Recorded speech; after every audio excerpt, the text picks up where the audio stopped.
muchas gracias a Lide por invitarme. Un panel poderoso, efectivamente, con protagonistas acá a mi derecha muy importantes de la industria.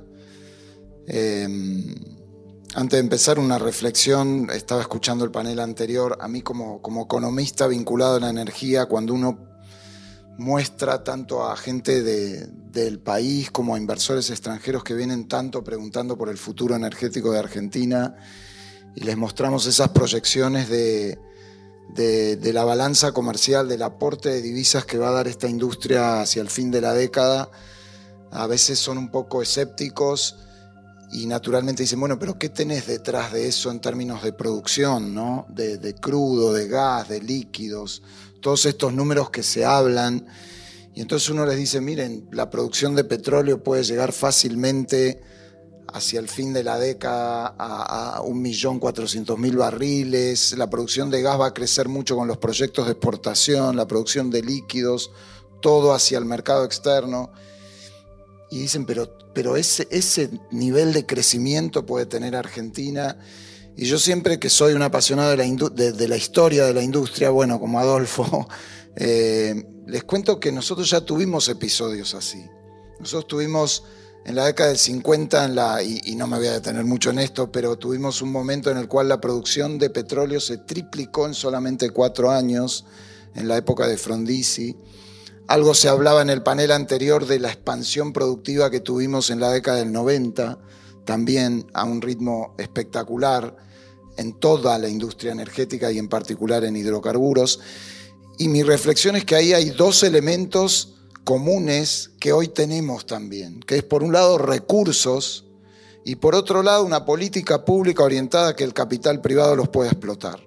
Por supuesto, también está YPF y participa y participó y participará, pero hoy tenemos esas 2 cosas también. Entonces yo creo que todos los desafíos que naturalmente lo son, de los cuellos de botella, los requerimientos de recursos humanos, cómo avanzar en la infraestructura, cómo invertir, cómo conseguir el financiamiento, son problemas, son desafíos a superar.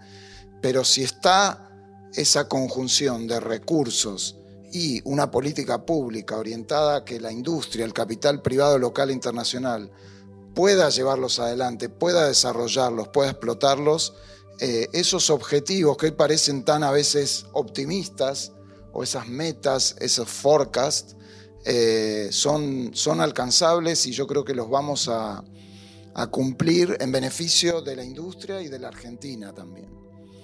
Pero bueno, entrando en tema, también es cierto que si vamos hacia un país, somos ya un país exportador neto de energía y de hidrocarburos, hay una enorme expectativa desde la macroeconomía sobre cuánto puede aportar esta industria, y naturalmente el mercado externo, que siempre es importante, también lo era cuando éramos importadores, un mercado muy volátil, es crítico. Yo ayer veía, y Javier ahí quería ver tu visión, el Short Term Energy Outlook del departamento de la Agencia de Energía de Estados Unidos, con un pronóstico de precios del crudo para el año próximo que me dejó incómodo. O sea, el Brent en $51, con una baja respecto a la proyección previa de, creo que de $7 el barril Brent. Para nosotros, aún hoy que no estamos exportando tanto, por ahí yo hacía las cuentas y $7 menos son como $2.000 millones menos para el año próximo, teniendo en cuenta que vamos a exportar más volúmenes, ¿no? Entonces, de cara a esta expansión, ¿cómo ves el mercado internacional y lo que eso significa para el desarrollo de la industria de hidrocarburos en Argentina? Vos usaste una palabra que es volatilidad, yo te agregaría otra que es incertidumbre.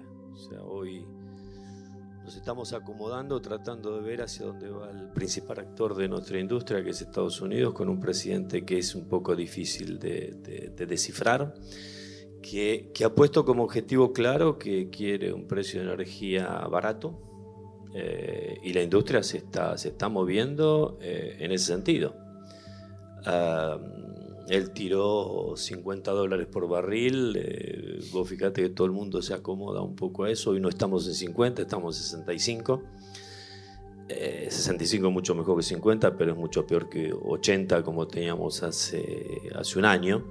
Y eso tiene un impacto fuerte en la industria. Estamos tratando de acomodarnos. Nosotros producimos 2,5 millones de barriles por día. Te imaginas, si le multiplicás $20 por cada uno de esos barriles, cuánta plata perdemos por día. Así que bueno, el precio no lo podemos manejar. El precio es el precio de mercado.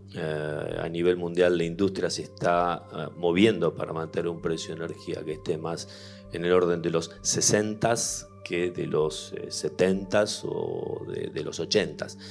Y nos acomodamos, nos impacta, sí, sin lugar a dudas. Nuestra generación de fondos está impactada. Tenemos que rever, que optimizar, que ser mucho más selectivos en nuestros planes de inversiones, pero no dejamos de invertir. Nosotros nos impacta de qué forma. Nuestro plan de inversiones, que tenía un techo de $18.000 millones por año, estamos previéndolo en 16.000, 17.000. Tiene un cierto impacto, pero no es tan significativo. No vamos a ir acomodando. Esto, si lo trasladas a Argentina es un nuevo actor dentro del mercado petrolero. Empezó a exportar cantidades significativas hace un año y medio, ¿no? Hoy te puedo decir que todo el mundo mira a Argentina. Los traders a nivel mundial ya están mirando a Argentina y decir qué van a hacer con Argentina. Así como en algún momento miraron Guyana, cuando apareció Guyana, hoy está casi produciendo 1 millón de barriles, va a producir 2 millones de barriles dentro de 2 o 3 años más. Brasil, que era un país importador de petróleo hace algunas décadas, hoy produce casi 5 millones de barriles. Y el mundo hoy y los traders están mirando a Argentina. ¿Qué va a pasar con Argentina? ¿Y hasta dónde va a llegar Argentina? Vos lo dijiste, no tengo mucho más para agregar. Los recursos que tiene Argentina son enormes. Va a tener que luchar por la alocación de capital de las empresas y por el acceso al financiamiento que se necesita cuando tu cash flow no llega a generar toda la plata que necesitas para invertir, distribuir dividendos y demás. Necesitas tener un flujo de financiamiento importante, como sucede en Estados Unidos con el Yale. Así que bueno, yo estuve leyendo hoy que la capacidad de financiamiento de los inversores argentinos fue creciendo y que hoy Argentina también está siendo vista por las entidades financieras como un destino de inversión para financiar proyectos importantes. Lo vimos con Vemos, ¿no? Un proyecto de $3.000 millones, 70% financiado con un project finance. No es fácil. Y te digo, chapó para los chicos de Vemos. Nosotros queremos financiar un caño desde Uganda hasta Tanzania y todavía no conseguimos el financiamiento, y hace 5 años que estamos tratando de conseguirlo. Así que es un buen indicio. Esto es para ponerlo en contexto: Argentina versus el mundo. El mundo es incierto hoy en nuestra industria, es volátil, los precios entran en un ciclo bajo, pero no hay que alarmarse, ¿viste? Hay que acomodarse. Tenemos que trabajar en los costos, que es lo único que manejamos nosotros. Lo único que podemos decidir es los costos, ¿viste? Ahí tenemos mucho para hacer. Si vos lees, las empresas internacionales han todas anunciado planes de optimización, reducción de costos que en algún momento eran nice to have en lugar de ser esenciales, optimizaciones de inversiones, distintas alocaciones. O sea, estamos todos trabajando para tratar de protegerse, que es importante, que es el futuro, que son las inversiones en nuevos proyectos para garantizar el crecimiento de producción que todos tenemos. Igualmente, la industria sigue creciendo. A nivel mundial, hoy son 103, 104 millones de barriles que se producen. En un año serán 106, 107. Nosotros tenemos un plan de crecimiento de 3% de la producción de petróleo y gas por año. Nos estamos adaptando. Y esto no es malo tampoco, porque también nos ayuda a ser más eficientes y tener, en definitiva, todos los sentidos puestos en hacer que nuestro negocio sea lo más sano y rentable posible.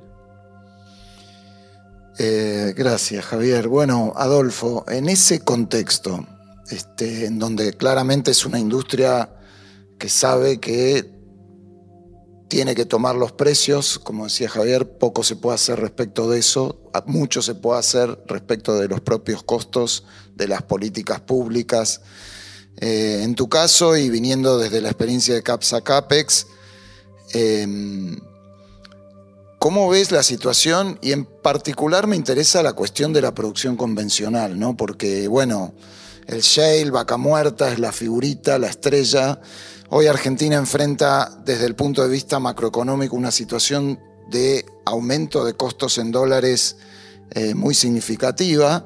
En general son otras las industrias que se quejan, ¿no? Y a veces hasta se habla de la enfermedad holandesa, que es un concepto que viene de la historia de la industria petrolera y de cómo la industria petrolera en el Mar del Norte, con su productividad, etcétera, asfixió otras actividades productivas. Pero bueno, uno se preocupa también en este suerte de sándwich tenaza de precios internacionales que, como bien decía Javier, ya no están en $80, están más en cerca de 60 y pueden estar un poquito más abajo, y costos en dólares que aumentaron mucho.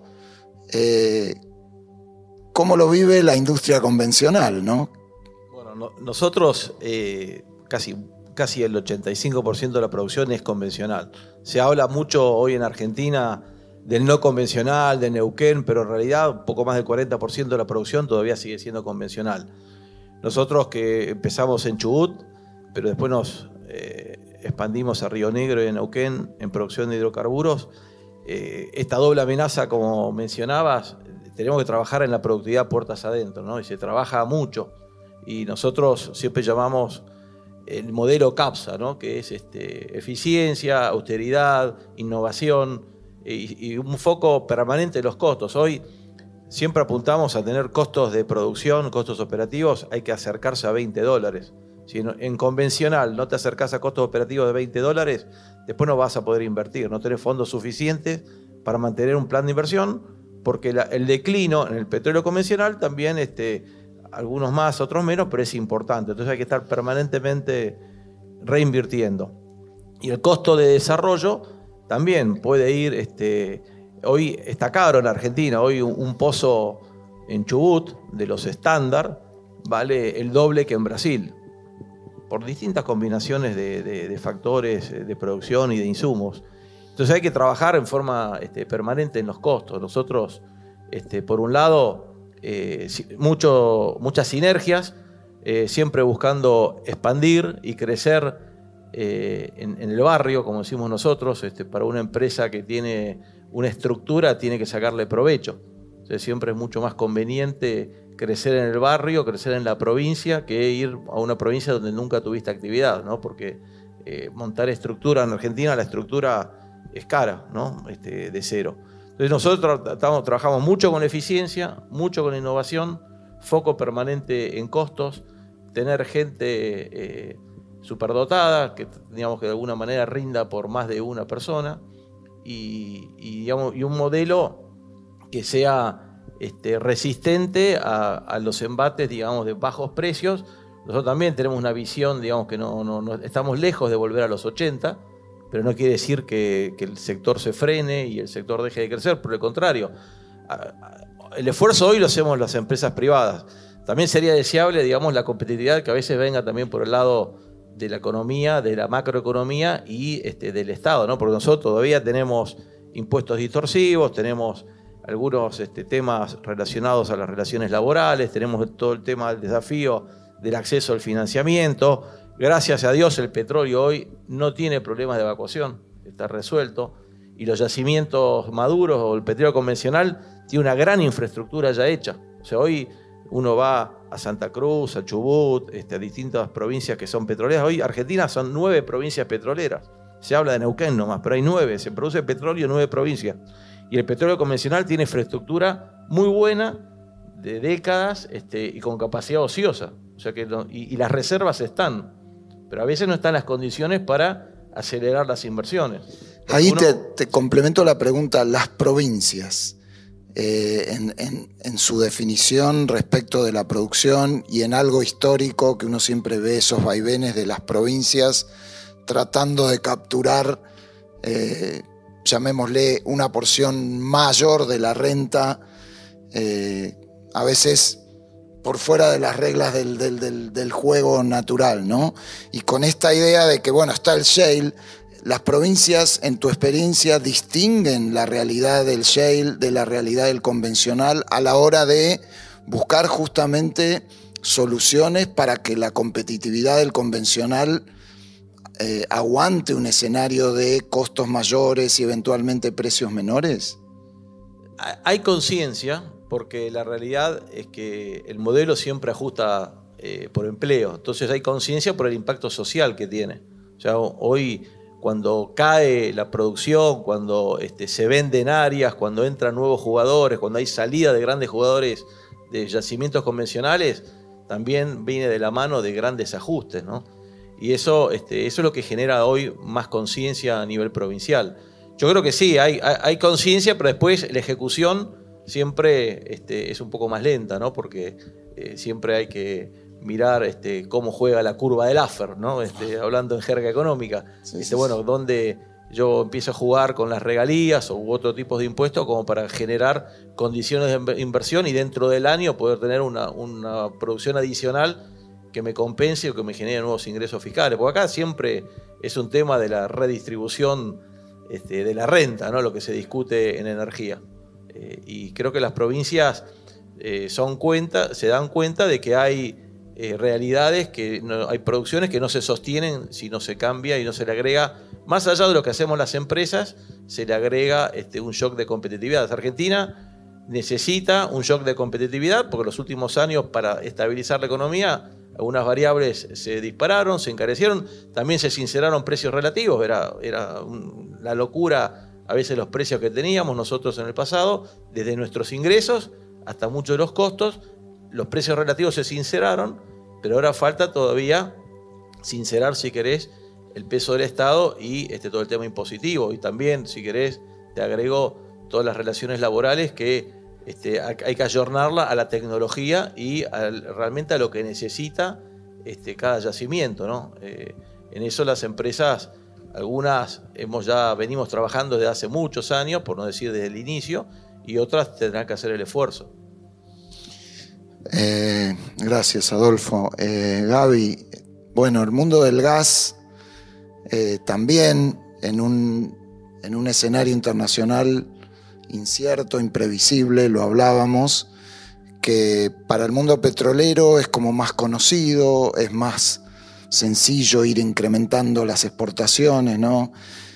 Bueno, en el mundo del gas están todos estos proyectos de infraestructura que afortunadamente tenemos grandes noticias, que es que tenemos decisiones de inversión que ya se han tomado, o sea, hay cosas que ya no son el anuncio, el PowerPoint, sino la realidad de un proyecto que avanza, pero que avanza en un contexto con todas estas incertidumbres.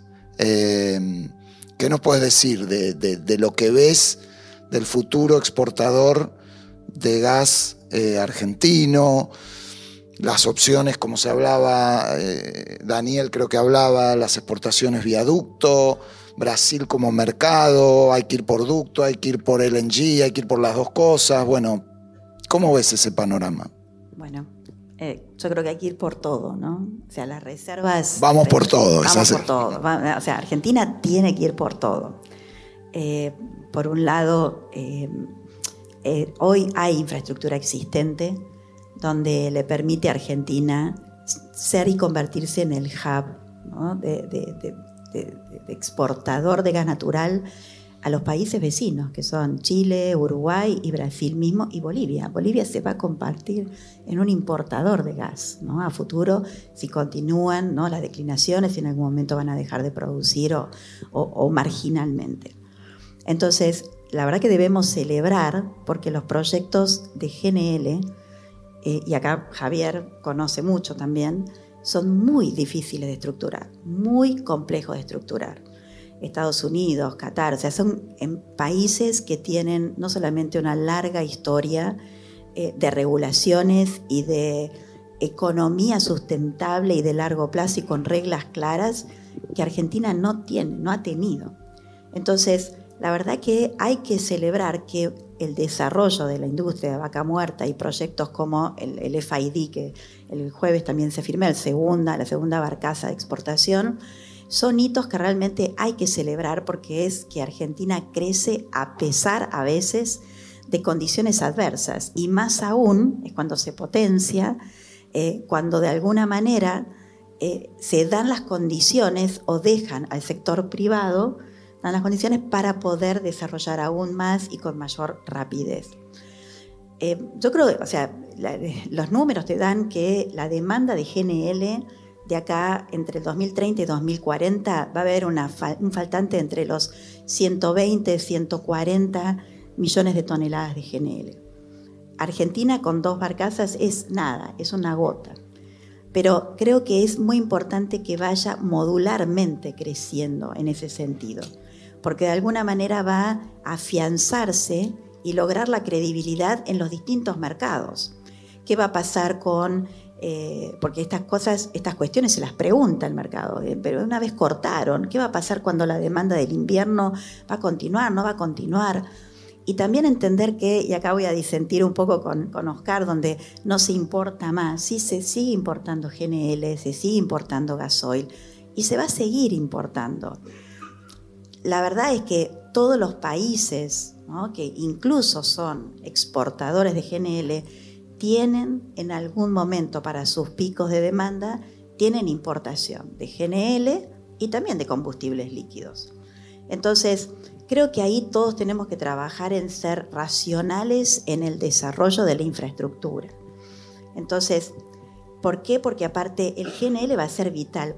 No vamos a estar importando GNL de Qatar ni de Trinidad, vamos a estar utilizando el GNL producido en Argentina.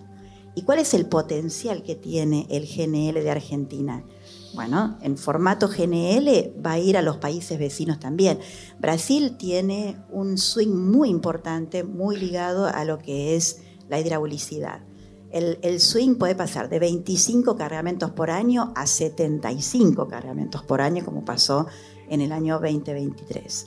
Entonces, la verdad que en eso también tenemos que estar preparados. Hay un mercado, por ejemplo, que quiero comentar, es el mercado del Caribe.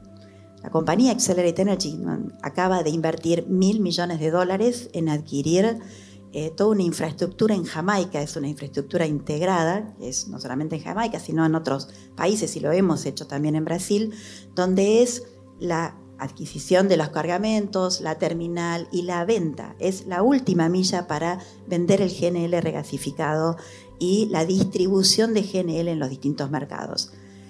Hoy el Caribe, que hace 10 años atrás era impensable en ser desarrollado, hoy es una realidad. Hoy están todos teniendo un hub en Jamaica. Bueno, están todos los países del resto del Caribe mirando para lo que es la distribución del GNL y la instalación de distintos almacenamientos, ¿no?, de pequeña y mediana escala para poder hacer la distribución. Eso también se tiene que hacer en Argentina. ¿Por qué no podemos pensar en transporte? Acá está Carlos Casares, cuando en su momento hablaba, ¿no?, de las carreteras o las vías azules, ¿no?, con el desarrollo del GNL, o la interconectividad de locaciones que salen muy caras conectarlas con transporte. Entonces yo creo que acá no es pelearse por la torta, sino agrandar la torta mucho más. Hay una posibilidad increíble de poder agrandar esa torta, no solamente en Argentina, sino también Chile, Uruguay, Brasil, Bolivia, y ni hablar para los países del resto de Latinoamérica. Y bueno, por supuesto, Europa, Asia, siempre van a estar allí, ¿no? Me permito un comentario con esto de los proyectos de LNG. También muchas veces me pasa de pensar estas cosas en perspectiva histórica. La importancia del ecosistema de empresas que tenemos hoy en Argentina, tan diverso, respecto del pasado, en donde YPF siempre se pretendía o que iba a ser la única, o que si no era la única, iba a ser la que manda. Y todo el proceso de lo que estamos viviendo con el LNG me genera 2 reflexiones. Una es que YPF empezó como que iba a liderar esto. YPF tiene 2 fallidos, no sé si hay gente de YPF, y lo digo con el amor que le tengo a la compañía. El primero fue esa barcaza, ¿se acuerdan? Que creo que se llamaba Tango, que fue un contrato en el gobierno de Macri, muy chiquito, y que después se anuló meses después. El segundo fue un proyecto mucho más grande, que es YPF Petronas, que tenía asociado un proyecto de ley de LNG del gobierno anterior que se quedó.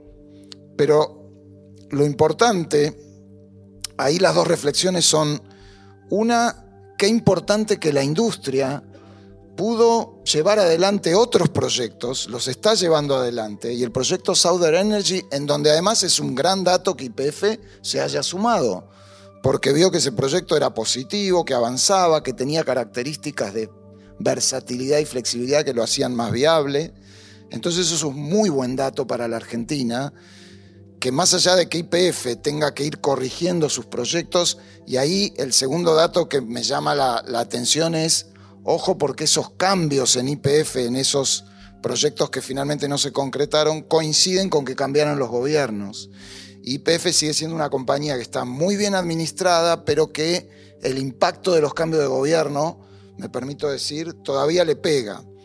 Pero afortunadamente, insisto, tenemos una industria muy grande, muy diversa en términos de compañías, que compite, que se complementa con YPF, como en el oleoducto de Vaca Muerta Sur. Es decir, que eso es algo que tenemos que valorar mucho como un activo, además de los recursos. Pero bueno, en algunos minutos, porque no tengo que hablar yo, aprovecho, Javier, que estás acá, y por ahí para los demás, hay un poco de inquietud respecto de la salida de compañías, ¿no? La salida de compañías grandes de Vaca Muerta, la salida de compañías grandes de Argentina. Todos sabemos que son procesos muy particulares de cada compañía, pero bueno, en los medios, en los analistas a veces generan inquietud de cómo puede ser que en un momento tan positivo para el futuro algunas compañías decidan realocarse, vender algunos activos. Sin hablar del caso específico de Total, pero ¿qué reflexión te mereces o qué comentario podemos hacer? No te creo, yo creo que vos lo haces específicamente por el caso de Total. Bueno, pero trato de no comprometerte. No, pero no es problema. Mira, hace 50 años que estamos en el país, estamos peleando cabeza a cabeza con YPF todos los meses a ver quién produce más gas, si ellos son nosotros, un mes nosotros, otro mes ellos. Ojo que está Tecpe también, ¿eh? Sí, pero Tecpe tiene Fortín de Piedra y nosotros tenemos en Tierra del Fuego 22 millones que producimos del offshore, así que todavía le faltan algunos millones para alcanzar. No, hace 50 años que estamos, vivimos situaciones muy complejas en el país, los que tenemos ya algunas décadas encima, hiperinflaciones, gobiernos militares, todo eso. Sufrimos todo lo que te puedas imaginar y nos quedamos. Hoy los dos bloques que terminamos cediendo a YPF son bloques que no están desarrollados, son bloques que no producen marginalmente, ¿no? Un pad de 2 pozos produciendo 4.000, 5.000 barriles por día equivalente, ¿no? No es producción comparado con lo que estamos produciendo nosotros. En Tierra del Fuego de vuelta 22 millones, en Neuquén 20 millones, o sea, son cantidades significativas. Y tenemos en Neuquén 3 bloques, 2 son los principales, que es Aguada Pichana Este y San Roque, los cuales tienen un inventario de 600, 700 pozos a perforar. En definitiva, te tenés que dar cuenta que no podés hacer todo, y cuando no podés hacer todo y hay alguien que quiera hacer, bueno, y si tenés la posibilidad de hacer algo que está en línea con tu administración de tu portafolio, sin lugar a duda lo haces, pero no tenemos ninguna intención de irnos ni nada que se le parezca. Vamos a seguir manteniendo el mismo nivel de inversión que hasta ahora, vamos a seguir continuando a desarrollar gas y petróleo. Bueno, me quedaron preguntas, pero nos quedamos sin tiempo. Les agradezco un montón y bueno, y continuamos. Creo que está María, que todos la queremos escuchar. Muchas gracias.